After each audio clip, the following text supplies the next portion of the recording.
नमस्कार, फिर पैसा बोलता है में आपका स्वागत है। मैं आनंद श्रीनिवासन। मैं भी एक्सपेक्ट कर रहा था, अनीश जी भी एक्सपेक्ट कर रहे थे कि मार्केट में करेक्शन होगा, लेकिन मार्केट तो पिछले हफ्ते ऊपर गया। सिर्फ भारत की मार्केट नहीं ऊपर गई, अमेरिकन मार्केट्स भी ऊपर गई। इनफैक्ट यूरोप के मार्केट्स 2020 मार्च के बाद ये सबसे बढ़िया हफ्ता था। मार्केट में क्या हो रहा है, ऐसा क्या बदल गया 7 दिन में कि मार्केट इतना ऊपर गया? ये परमानेंट राइज है या एक टेम्पररी राइज है जिससे मार्केट फिर से नीचे आएगी? इसके बारे में हम अनीश जी से बात करेंगे। और अनीश जी ये बताएं कि क्यों मार्केट इतना का ऊपर चला गया? सारे मार्केट चले गए, सिर्फ भारत नहीं। तो बहुत सारे मार्केट में दो, एक बायर और सेलर, लोगों को अब लगता है कि मार्केट में से रिस्क ख़त्म हो गया, कोई अभी खतरा नहीं है। लेकिन मुझे नहीं लगता कि कोई जो खतरा, जो अंडर करंट जिसको बोलते हैं, वो खतरा ख़त्म हो गया है। विश्व में अभी दो तरफा खतरा है, एक रशिया और यूक्रेन के युद्ध से और एक अमेरिका में जो ब्याज के दर बढ़ने वाले हैं। रशिया और यूक्रेन का युद्ध ना ख़त्म हो रहा है और रशिया अभी भी बमबारी यूक्रेन में करता जा रहा है और ना ही रशिया अपना तेल बेच पा रहा है। रशिया से कई कंपनियां निकल भी चुकी हैं और लेकिन सिर्फ क्रूड ऑयल, जो कच्चे तेल का दाम है, वो गिरा है। अभी ये कितने दिन तक रहेगा और कितने दिन तक ये मुसीबत का समस्या का हल नहीं होगा, पता नहीं। और उधर अमेरिका में तो अभी 25 बेसिस पॉइंट ब्याज दर बढ़ा दी गई है, लेकिन अभी भी वहाँ महंगाई दर 5 या 6% के बीच, 7.5 60% तक चल रहा है महंगाई अमेरिका में। तो क्या सिर्फ 25 बेसिस पॉइंट यानी 0.25 बढ़ाने से महंगाई दर अमेरिका में कम हो जाएगी? मुझे नहीं लगता कि सिर्फ 25 बेसिस पॉइंट बढ़ाने से अमेरिका में महंगाई दर कम हो जाएगी। और ना ही जो रॉ मटेरियल के दाम है, जो कमोडिटीज़ के दाम है, वो कम हो रहे हैं। पिछले साल के मुकाबले इस साल भी महंगाई है। तो क्या जो सप्लाई की वजह से जो बोल रहे कि दाम इतने बढ़ गए हैं, वो डिमांड में इम्पैक्ट आएगा? कहीं मैंने पढ़ा था कि यूएस में इन्वेंट्रीज बढ़ने लगी है रिटेल कंज्यूमर गुड्स में। तो क्या जो ये डिमांड है ये आगे भी बढ़ता रहेगा? और ये ना हो कि डिमांड भी एक साथ कोलैप्स हो जाए, ब्याज दर भी बढ़ जाए, तो फिर एकदम हैवी रिसेशन आने की आशंका है अमेरिका में। तो ये 2-3 चीज़ मैं आपसे पूछना था। तो क्रूड ने क्रैश किया, लेकिन शुक्रवार तक क्रूड वापस 105 में चला गया। तो क्रूड में ये सीसा क्या हो रही है? क्रूड का बहुत ही ओपेक मार्केट है, ओपेक कंट्रोल करता है बहुत ही ओपेक मार्केट को।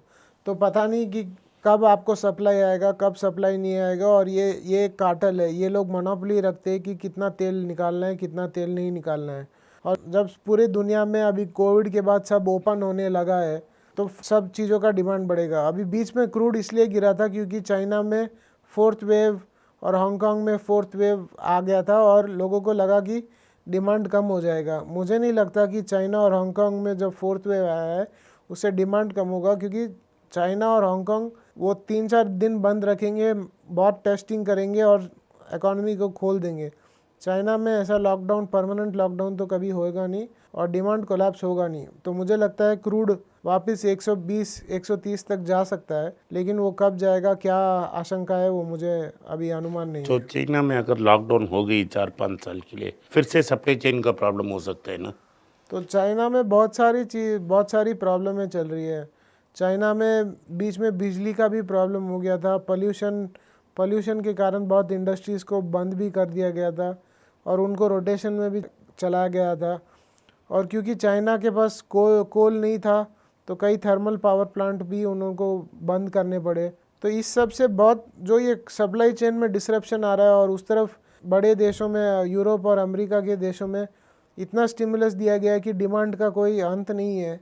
इससे बहुत सारा मिसमैच हो रहा है। ये आने वाले 1-2 साल में बैलेंस होना चाहिए। जब बैलेंस होगा तब पता चलेगा कि क्या असली हकीकत है, क्योंकि इतना डिमांड हमेशा रह नहीं सकता है। और जब इतना डिमांड रहेगा तो मजबूरन महंगाई बढ़ेगी। और विकसित देशों में महंगाई बढ़ना, जो अर्थशास्त्र है या जो राजनीति करते हैं उनके लिए एक बहुत खतरे की घंटी होती है। तो कई देश के राजनेता हार जाते हैं जब महंगाई दर बहुत ऊंची चली जाती है। अमेरिका में तो करीबन 30 या 40 साल सबसे ऊंचा महंगाई चल रही है। तो ये जो वहाँ के अर्थशास्त्री हैं और राजनेताओं के लिए बहुत खतरे की घंटी है।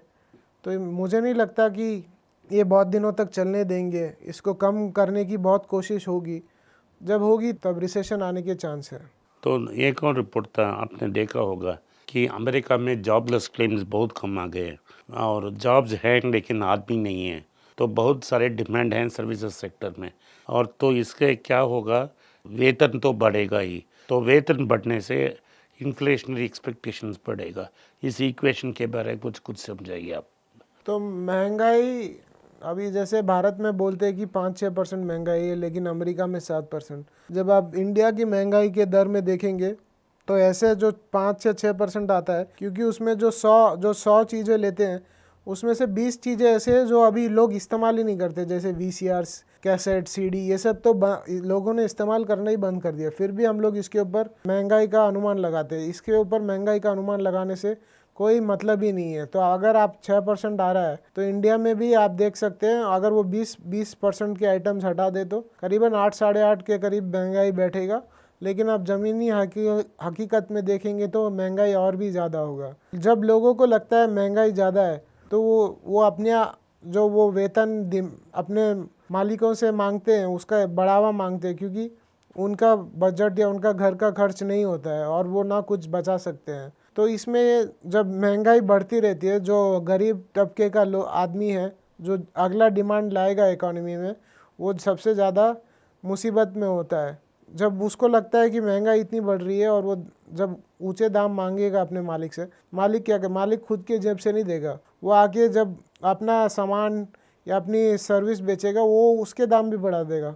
तो ये एक सर्कल की तरह चलता ही रहता है। जब ये डिमांड कोलैप्स हो, अब क्या होता है, अब जो मालिक है उसको अपना धंधा चालू रखना है, तो जब ऐसे डिमांड कोलैप्स होता है तो वो प्राइस कट करता है। लेकिन क्या वो वेतन कट करेगा? वेतन नहीं कट करेगा तो आदमियों को रिलीज़ करेगा। तो ऐसे ये एक इकोनॉमिक साइकिल बूम और बस्ट जो होता है वो चलता ही रहता है।